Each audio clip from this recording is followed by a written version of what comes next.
dana kada sam se vraćao iz marketa, naišao sam na punu kutiju bačenih malih maca. Jedna od tih maca je, evo, upravo ova.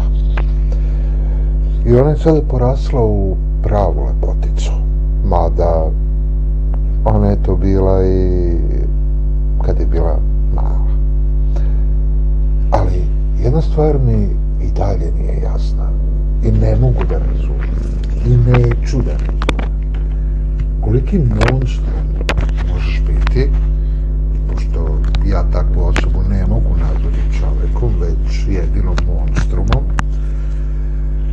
kada pokraj puta gde prolaze automobili, mada je to potpuno nebitno da li je pokraj puta ili bilo gde, ali kada možeš ostaviti punu kutiju malih maca ili nebitno koji god životinja, takva osoba ne zaslužuje da se nazove čovekom.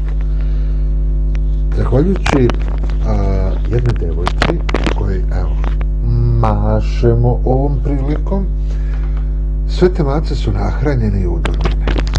A ova maca, ona se tog dana nije odvajala od mene. I ostalo je tako i do dana današnjeg. Naprosto sam morao da donesem i morao sam da uzmem sa sobom.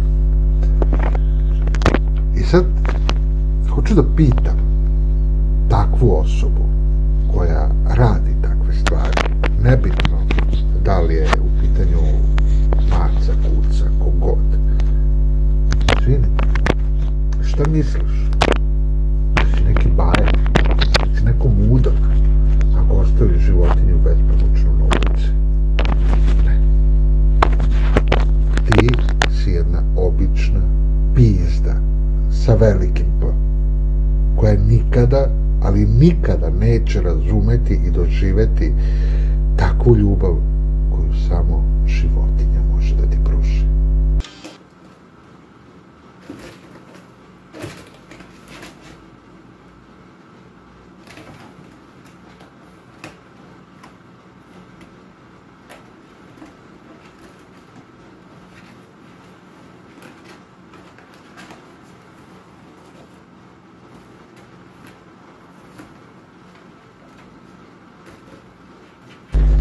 U ovom videu ja vam neću tražiti ni sub, neću tražiti ni like, uradite to po sopstvenoj volji.